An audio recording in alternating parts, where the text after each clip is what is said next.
Y'all all look pitiful. Like all in a row. Every one of them. 2,000 miles of road to make this dark my home. We are going through the crossroads. We drove through it last night, and we were going to stop, but everyone was extremely tired, and we didn't want to risk it, everybody being tired and the devil being spotted out there by Robert Johnson. So we're going to check it out in the daytime, I think. And 7 minutes from there, we're going to get some good eats, get stocked up on feeling good, and then we're going to go to the Grammy Museum in Cleveland, Mississippi. All right, we are in Rosedale, Mississippi, and we've been trying to find Robert Johnson's Crossroads, and there are about 4 different locations it could be. The one that's advertised is in Clarksdale and it has the big pretty sign, but that's not where anybody actually thinks that it was. People think that it was where Highway 1 meets Highway 8 in Rosedale. And I've always wanted to come out here, and even though there's not a sign or a plaque for it, this is the area where supposedly Robert Johnson came to sell his soul to learn the blues. And the reason being, there's a lot of different reasons. One is they say that he went to Dockery Farms, that's in Sunflower County, around Cleveland, and they booed him off stage. Said he was terrible. So he was dejected and went walking down the road and until he came to a crossroads. So that's one reason why they think it was here, because Dockery Plantation is not far from here. And crossroads, since honestly the beginning of time, you go all the way back to ancient Greek times, people have thought supernatural things happened at the crossroads. As a way to speak to the dead, to enter other worlds. Voodoo had Papa Legba. Hoodoo. Sometimes criminals and suicides have been buried at crossroads since the beginning of time because they didn't want them to find their way back. There's been a lot of spooky history about crossroads since the beginning of time, so you can see how people could make that legend, and who knows, maybe Robert Johnson did go to the crossroads for something like that to happen. We're going to a place called the Country Platter 2, and it's in an area in a restaurant that has just recently reopened last month, which is pretty lucky for us. During the civil rights movement, Martin Luther King and other civil rights activists came through this area, and they would eat at this location. And because of the violence of the times, they had to be sneaked in the front, sneaked out the back, and the owners helped them do that. And it was a very pivotal location because, as Robert Kennedy and others said, it's at that time was considered the most poverty-stricken area of all of America. And when Robert Kennedy came down, he asked them, he said, I want to visit this place. And they tried to take him to the easiest, safest spot. He wasn't really seeing how bad it actually was. And he saw this young boy, about your age, walking along the streets. And he said, pull over. Why aren't you in school? He said, I don't go to school. He said, you've never been registered to go to school? He said, no. He said, how long has it been since you've eaten? And he said, I ate, early this morning I ate some molasses. He said, that's all you had? He said, that's all I've had for 3 days. And he said, I hurt so bad. Robert Kennedy got the young man. He said, can you take me home? Let me see your house. Let me meet your family. And he said, yes. And he went into the home and he started visiting other people in the community. And at one point, he said there was a little baby rolling on the floor. Couldn't even crawl. Hadn't eaten in days. And there were some old, like, specks of rice on the ground that it was trying to get in his mouth. He said it was the saddest thing he'd ever seen. He told the camera crew that was with him, he said, go out, y'all leave me alone. This is not about showing anything. This is about helping real people. And he went to them and he touched the child's cheek and like it was his own children.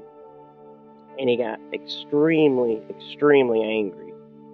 Other politicians told him that the stories he was reporting back weren't true.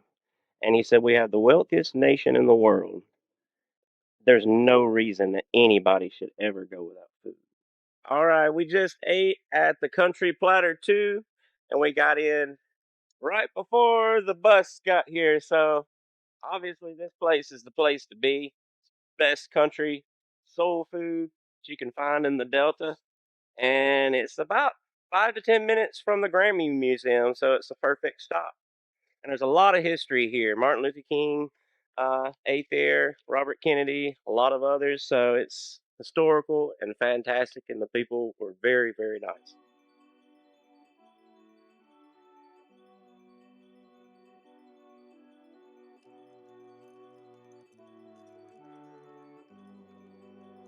On Highway 61.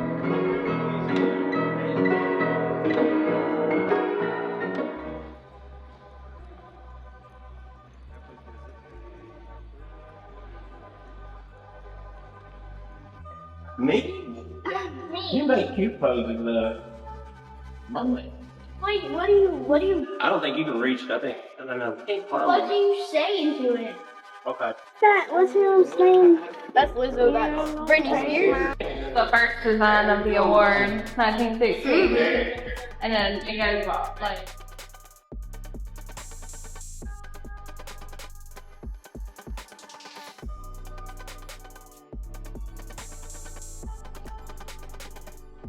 It's following order. So this is the 1950s. They got Frank Sinatra. Here's the 60s on this side. Frank Sinatra's still at it. Got the Beatles coming along. The 70s. Fleetwood Mac.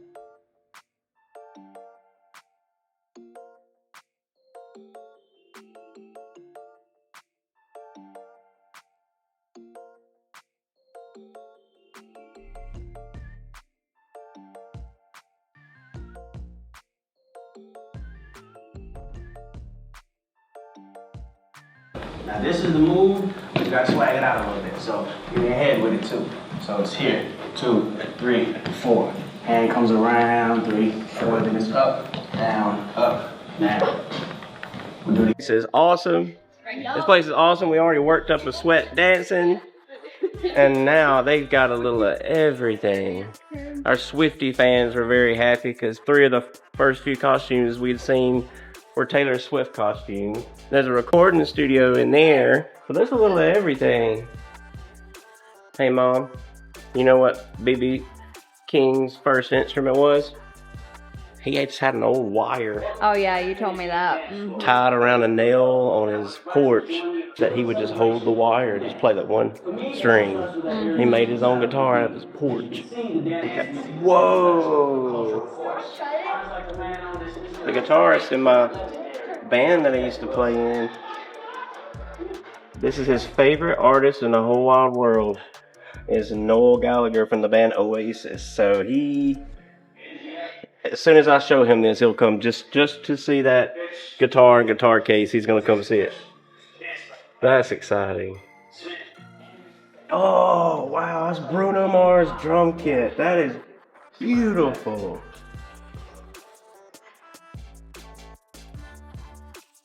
That's super cool.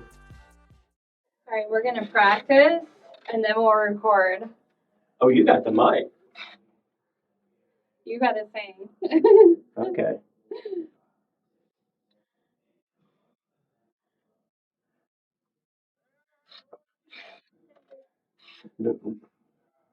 Pleasure you, I wrote you a poem. I gave you a clue. You say roses are red and violets are blue.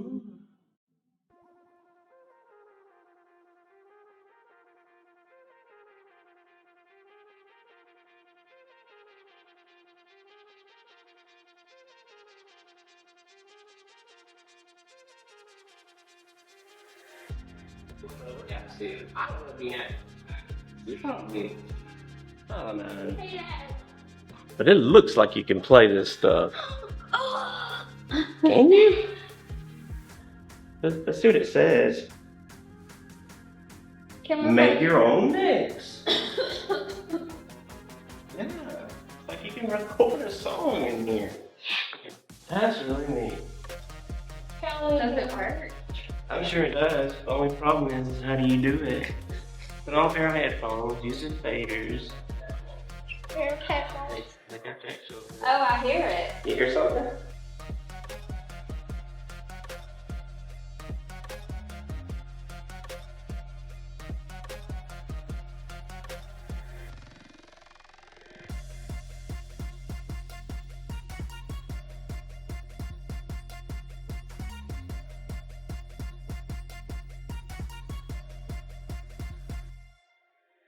How did you never tell me about that? Yeah, she's from Mississippi. She was, I think, born in Macomb and then moved to Hammond, Louisiana, or somewhere out in Louisiana.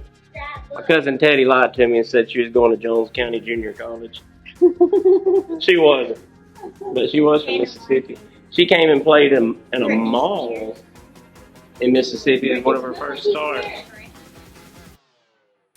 Yeah, she's from Jackson, I think. Look, just scroll up. Cause I want to see them. Look at that. Keep going. Oh, these aren't all music. Whoa. Look at the name. Look at. You just had a whole conversation with that guy. That good of you, artist. That's cool. Guess who we found on here, y'all? Recognize that guy?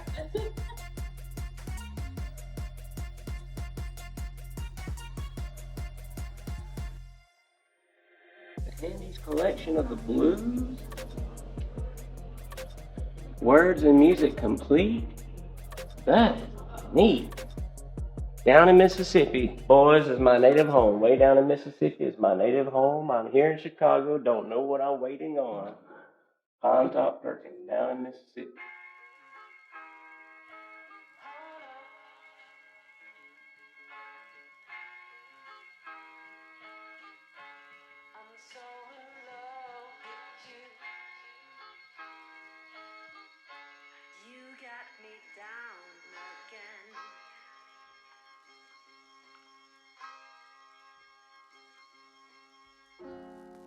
Up and down Highway 61 from New Orleans all the way to Memphis, making friends along the way and playing and swapping tricks and tunings and songs and influencing music, American music. This is amazing.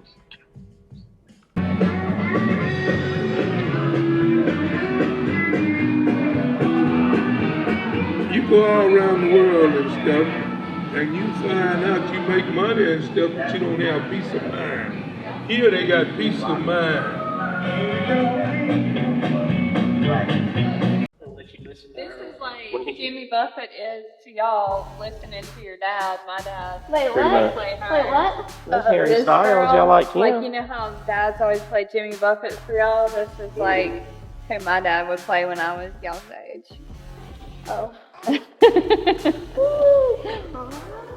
We've seen a little bit of everything, from some of the bad history, see how things are today, but absolutely where the beauty of Mississippi comes from, where our inspiration comes from. We have the most talented people in the world. That's why they literally have this huge Grammy museum. They could have chosen anywhere in the United States for this, but they chose Cleveland, Mississippi, because it is the birthplace of not just the blues, but America's music. It literally has that quote throughout the whole museum. And we've seen it. We saw it from our first stop with Mr. Duck Holmes.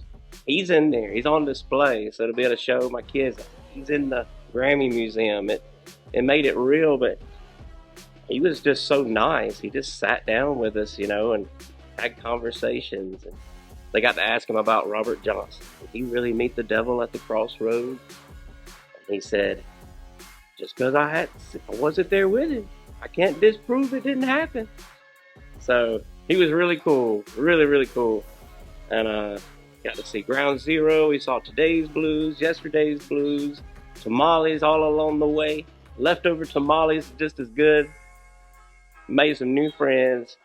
And I don't know what it is, but if you put yourself out there, you end up meeting cool people and having awesome experiences. And just as we got to the end of the trip, of course, who walks in? Right as we're about to say goodbye to this trip is Miss Mississippi walks in right as we're ending our trip trying to promote Mississippi. So it just all feels meant to be, and I can't wait to move on to the next counties.